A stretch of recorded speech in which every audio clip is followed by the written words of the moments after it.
Hey guys, so we recently got another blog update from Capcom, and it's a big one. The Capcom Fighters Network is getting a huge patch that will fix a ton of requested issues and make Street Fighter V a more streamlined online experience. So on top of all this, Capcom is releasing a beta test, officially this time, not by accident. And now I will go in detail on how the beta is going to work, but let's talk about the changes first. So it's a pretty big list of changes, guys, so let's start from the top. So it starts off with Rage Quit penalty system.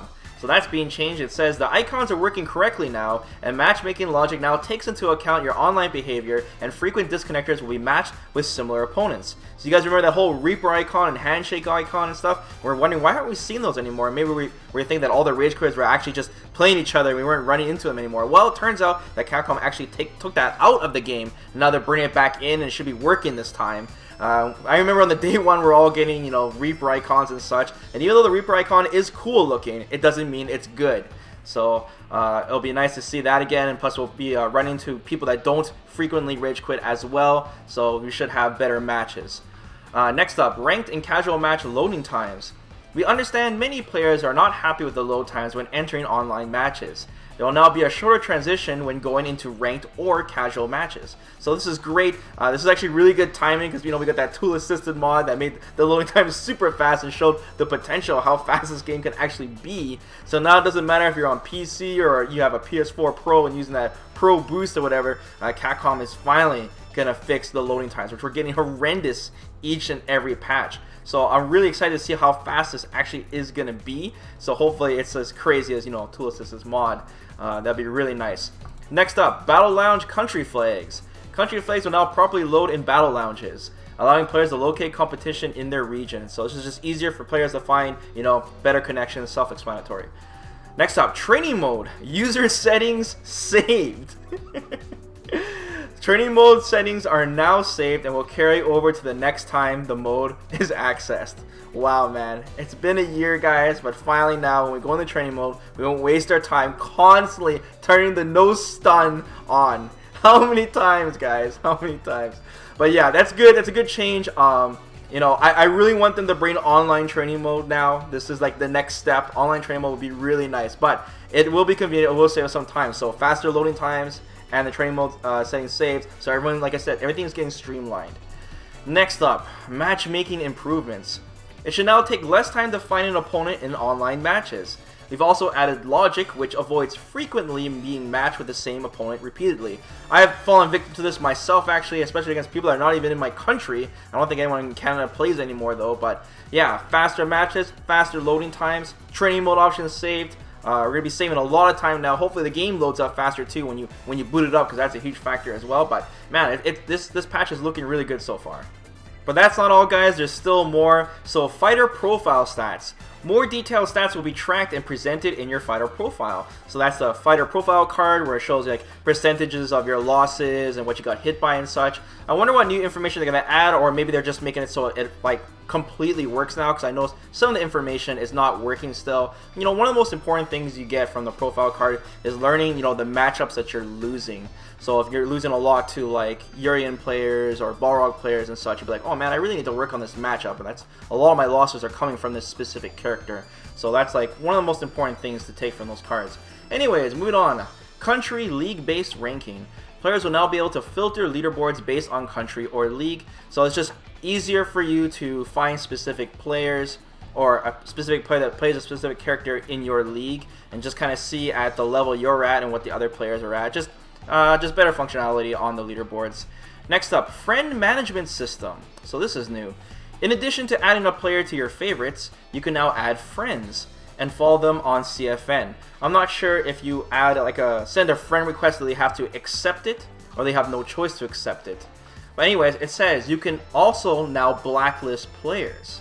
So what is that about, blacklisting players? When I'm reading this, it kind of tells me that it means that if someone's constantly harassing you with send friend requests or something, or invitations or something like that, and they keep asking to join their lobby, you can just outright blacklist them so they can't send you that specific player, instead of turning off the notifications like from everyone. But I'm hearing some people are saying that this might be like blacklisting players as in like you can't even be matched up against them even randomly on ranked.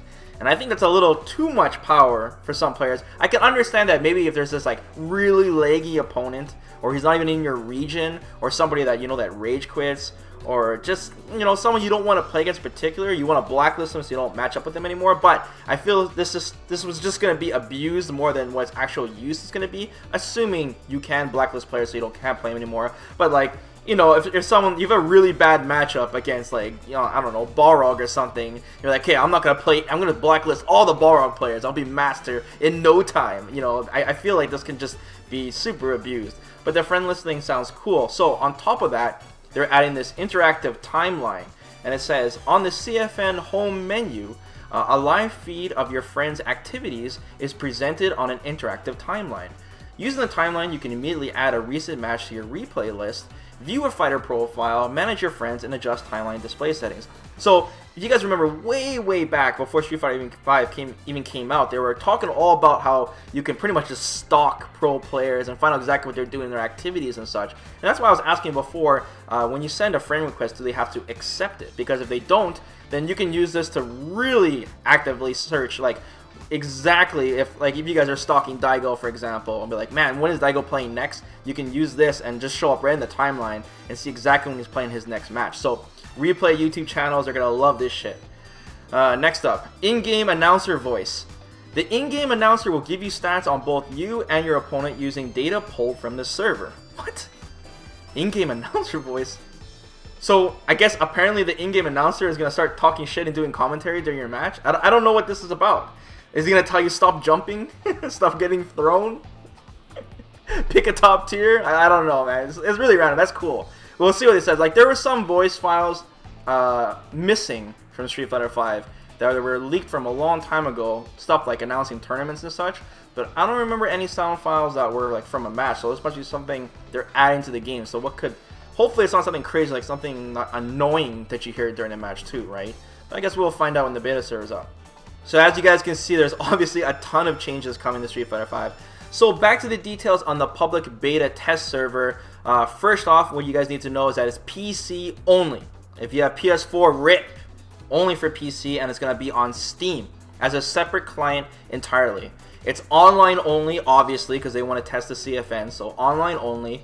But the biggest thing about this is that this is completely free, even for people that don't have Street Fighter 5. So if someone's on the fence to just try out Street Fighter 5 or test how it is now, you can just download this public beta separately, which is really cool. But if you do own Street Fighter 5 already, it will copy your profile over, your ID over, and anything, your characters and such. And anything you gain, like fight money or the replays and stuff on that server, will not carry over to the actual game when the server is done. But at least you'll, you know, if you're platinum ranked or diamond ranked or whatever, it'll carry over to the beta server. All characters will be available, so every single character will be unlocked for the beta, so don't worry if you don't have certain characters unlocked, you want to test everyone, you can, so this is really cool. But the coolest thing about this beta server actually is that the balance patch coming up at the end of April will also be available during this beta test, which is really cool because that means we can give Capcom some feedback on the balance changes. If more, there needs to be more added, or on top of that, when I'm doing like my breakdown videos on character changes, and I actually show you guys some of the changes. Zangief especially, since he has a bunch of new moves, I can't wait to check that out. So that's really cool as well. So yeah, I'm really excited to play the next beta. So when is this going to start? Well, it'll be available on March 28th, which is next Tuesday, till April 3rd on Monday in the afternoon. So it's only around a week, but it is starting right away. So make sure you guys get on top of this. Once again, it is free. As long as you have a PC, as long as you have Steam, you don't need Street Fighter 5. So you guys should at least test this. Also, Capcom said once the test is concluded, we'll make further adjustments to optimize the new CFN, and we'll make its full release on both the PS4 and PC shortly after. If it ends in April 3rd, I'm going to assume that they're going to launch it with a huge update, probably with the next character, the balance patch, all that will probably be all at once at the end of April. I'm just guessing though. So all that's coming pretty soon. That's a pretty big patch, so really interesting. The only thing suspicious is that they mentioned nothing on netcode. You know, it's everything about the CFN, the network itself, but nothing on the netcode. So really suspicious. I wouldn't be surprised if Capcom is actually testing the netcode and just not saying anything, but it's tough to say because there won't be too many players playing on this. So we really can't do like a stress test per se. But I will play against some friends before I go on this beta test and see if there's any differences and such. One thing Capcom should pay attention to is especially the one-sided rollback, which is insane in Street Fighter V right now. But, you know, I shouldn't complain. There's a lot of fixes coming with this patch, so it's really, really good. Also, the second player character select, I'm sure someone's going to mention that as well. Capcom should really address that. Too many thumbs up going on during tournaments. And, yeah, is there going to be more balance patch changes? Since Capcom is looking for feedback on this, I wonder if they will make more balance changes coming at the end of April. I wouldn't be surprised, man, because those notes were pretty small for each character, but it was really safe, so it's not too bad if they don't change anything else either. But there are some characters that people are still targeting now, but I feel like the tier list is going to be really, really tight now for Street Fighter V. So it looks good. So let me know what you guys think about this patch. Are you guys going to be participating in this beta server coming next week? I'm pretty excited to test this out. So yeah, don't forget to like the video, guys, and be sure to subscribe to the channel, especially if you're new, and I'll be covering all this in the future, as well as more character breakdowns, especially when that server's up. It'll be a lot easier. So till then, guys, take care.